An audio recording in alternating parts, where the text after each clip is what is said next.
guys, welcome to episode 2 of the Knitting Annie podcast. I am your host, Annie. You can find me on Instagram as Knitting Annie. I have my own YouTube channel also called Knitting Annie, and my website, which is knittingannie.com. The only place I'm not called Knitting Annie is on Ravelry. I have a different name on there now, and the person using the Knitting Annie name has had that herself for a while. So I can't have that. So if you guys have any suggestions as to another way I can call myself Knitting Annie on Ravelry without using that name, that would be great. I'd really appreciate your input. I don't really know what I would do, Knitting Annie 1 or Knitting Annie CT for Connecticut. I don't know. But if you have any suggestions, I would appreciate that. Thank you so much for tuning in. Thank you for all of the support on Instagram and on my YouTube channel. And just for everyone who's been leaving such nice comments. Words of encouragement for me, congratulations and things like that. It makes such a difference for me because this is very difficult to do. And thank you. Thank you to my real life friends and people who are tuning in. Hi to Gail if you're watching this. And hi to my friends from work. Yes, I am as weird as you thought I was. I have my list here. I had it a little bit further out, but it was hard to read. So I'm going to kind of shoot through some of these things. This is like my 5th time filming this, and the first time I did it, I got more than halfway through, and my neighbors came home, and they have super loud kids, and they're still kind of like screaming in the background, and they're super loud. So they started screaming and shouting, and it was right outside the window, and the dogs like went totally nuts. So then now I'm like screaming, and I'm like, oh my God, here I am filming my very special podcast. And I had to stop it. And then when I stopped it, I don't know what I did, but it's not there anymore. So here I am again. If you hear the neighbors scream again or my dogs bark, I'm just going to apologize and try and work through it. I want to say welcome to those of you who are watching to find out who the winners are from the Knitting Annie photo challenge on Instagram. Thank you so very much for playing along. It was really cool to see your pictures. It was really cool just to see all of your different views on what a word would be if you took a picture. And it was really cool to see those of you who met one another and became friends with one another based on the photo challenge. And it was really special for me that you guys met because of something that I did. So that's really awesome. Thank you so much for participating, and I hope we can do it again soon. I went on to therandom.org, I think that's the name of that website. I went on their site, and what I did was I put in numbers between like 1 and 400, and then between 400 and 800, and so on, to try and get a random number to pick my winner from. And I'm sure there were easier ways of doing that, but it's one of the ways I thought of to try and be random. So I have the winners here. The first winner who wins the skein of yarn from Rigel Lewis from Black Market Wool, the yarn that I spun and then some other goodies, is Sarah. Sarah's name is Guild Navigator with an underscore on Instagram. Congratulations on your winning. My next winner is Andrea. Her name is AngieShip13 on Instagram. Thank you so much for playing, and you will win a skein of yarn. It's a Cascade paint skein, and then something that I spun and also some goodies.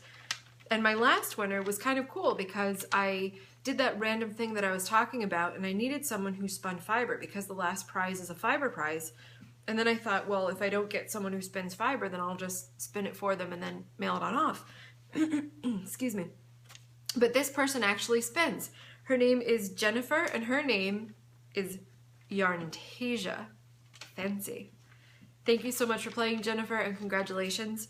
I will tag you guys in an Instagram post, and then if you can maybe post your email address, I will take that and contact you so you don't have to put your address on, publicly on Instagram.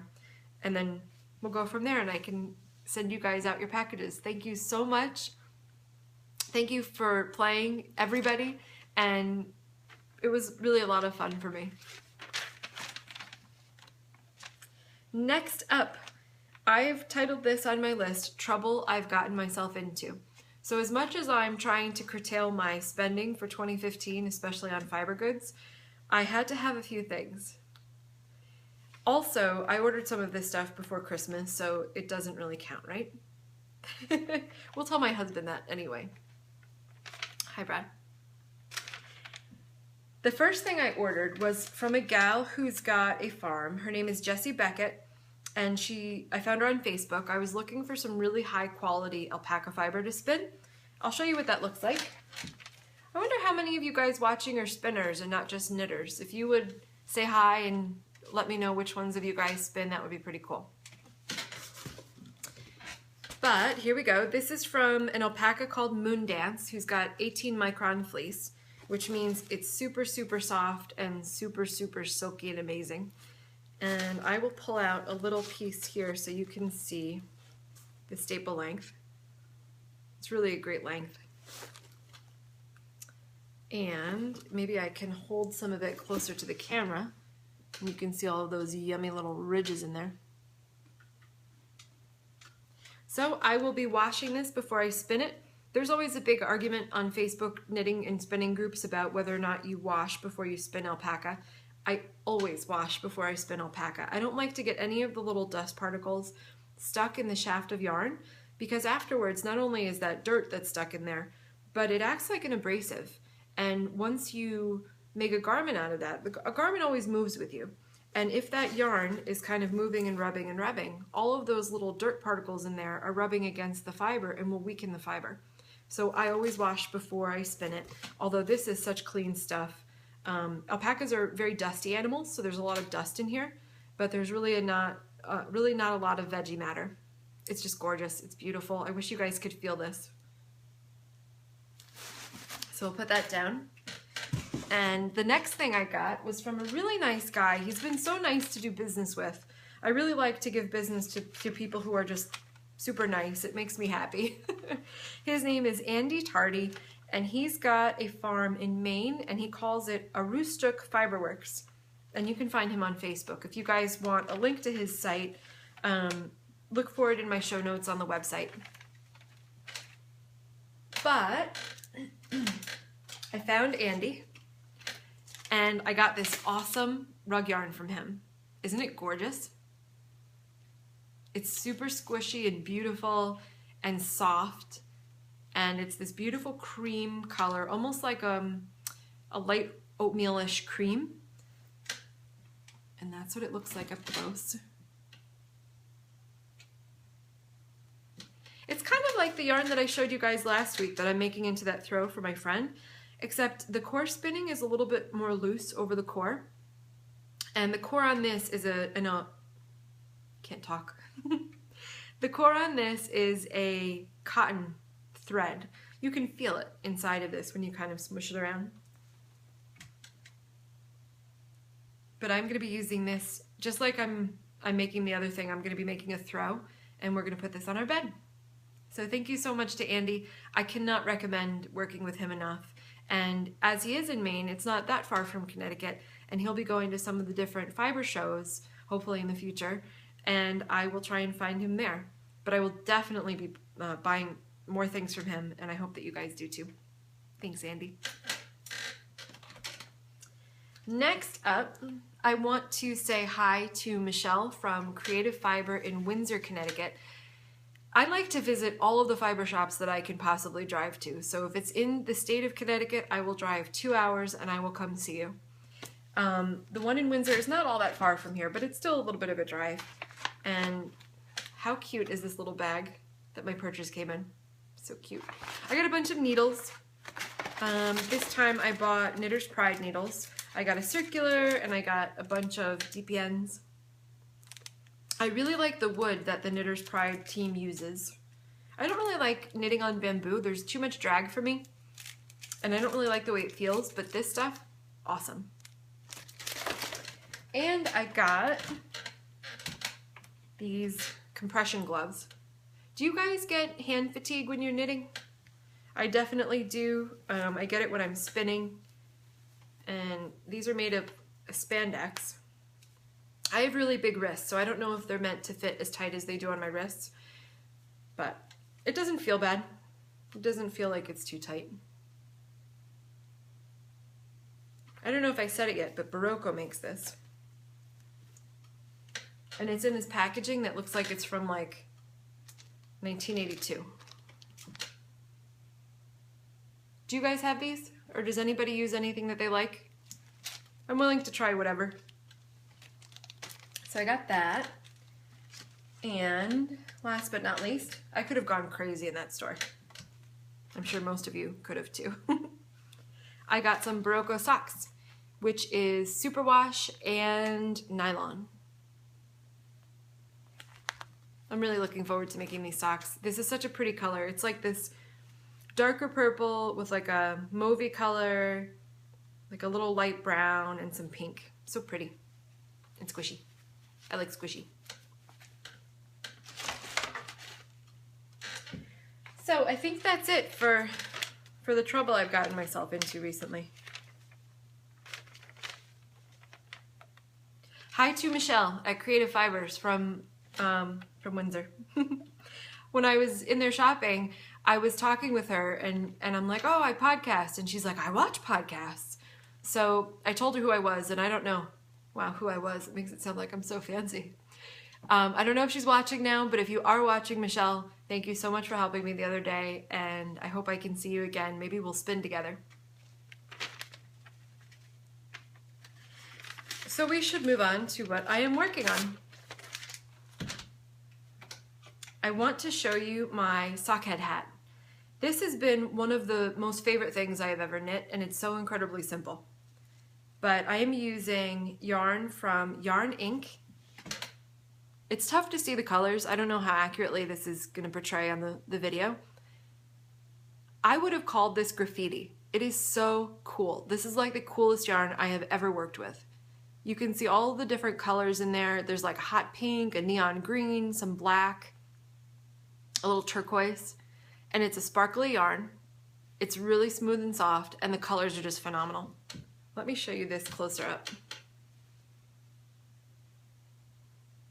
And I learned about the sockhead hat originally by watching Cara from Knit All the Things podcast. She had a sockhead hat knit along on her Ravelry group. And I saw it and I was like, oh my gosh, I have to make one of those for myself. So I got the yarn and I have these needles. These are also knit picks. I got these from Creative Fibers. These needles are so great to use. And I think after using them, I'm not familiar with using such a short, what is this called? How come that is slipping my brain? Cable needle. I'm not, circular needle. Holy cannoli. I'm not used to using such short circular needles, but after using these, I think that I'm gonna try even shorter ones that you can use for socks because of the way this curve is here on the side of the wood. It's so comfortable for me to grip and for me to knit. And I think I kind of knit on the tighter side when I normally knit. And for some reason, using these, I'm not knitting tight at all. As a matter of fact, I think that I'm making this ribbing too loose. But we'll see. I'm sure you can't really go wrong with a hat. And it'll fold over, so I think that'll work out really well. If I make another one of these, which I probably will, I think I would go down a needle size or two. But isn't that so cool? I did most of this on Friday. It knit up so quick, I couldn't believe it. I got almost the entire 4 inches done, and then I'm now into the straight stockinette. Stockinette. Stockingette. All right, we'll put that down. Let's see here. The next thing, I am working on a Miss Winkle by Martina Bem. Martina, how do you say your last name? The yarn is pink yarn from Six Fingered Kitty, who is Daphne. And this is my second Miss Winkle. I feel like I always want to have one going because it's such great knitting for the car, travel, or standing in line at the supermarket, whatever. Isn't this yarn so cool? I think it looks brighter on camera.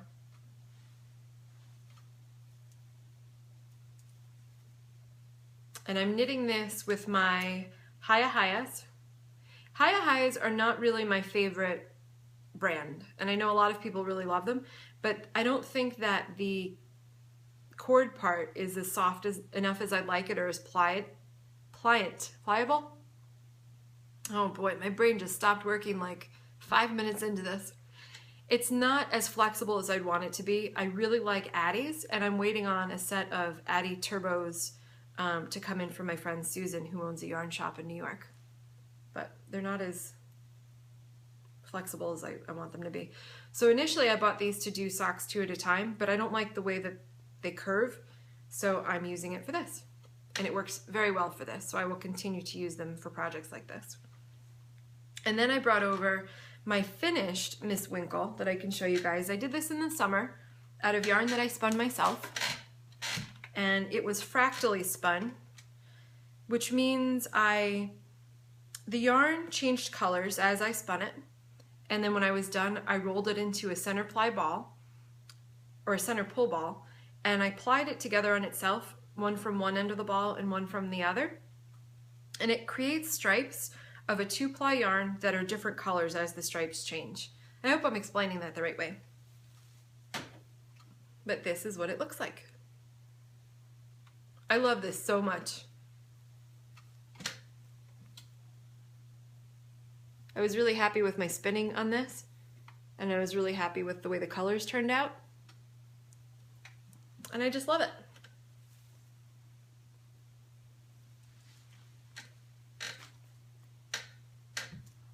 Oh, and the other thing that I'm working on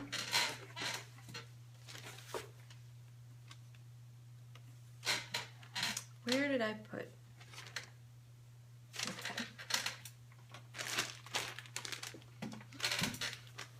This is one of my bobbins from my Lewitt. I have, like I said in my last episode, 4 spinning wheels. This was my first wheel. One day I'd like to have a double treadle. All the wheels I have are either single treadle or like this big guy behind me. This is a great wheel. This has no treadles. You move it with your hand like this. But I am spinning this awesome bump. It's a center pull bump of roving from Loop. This is my first time spinning a loop bump.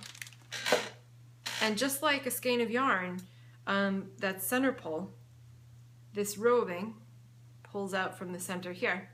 But it's so airy and fluffy and loose that sometimes when I pull it, I break it apart. So I think the next time I get a loop bump, I'm just gonna unravel it and do it from the outside in. And this is what that looks like. It's all different colors, really pretty. It has some sparkle in it. I love sparkle. And then I'll show you, this is something, I got some raw BFL fleece and I combed it out very carefully. And, well, I shouldn't say I combed it out. I flick combed it. So I got the lock and I combed the ends on one side and I turned it over with a little brush and I combed the ends of the other side, and then I spun it from that lock, and I got this super thin, let's see if that gets darker so you can see it. I almost made thread from it. It's really, really, really thin. I'm not quite sure what I'm going to do with it, but it was fun to do.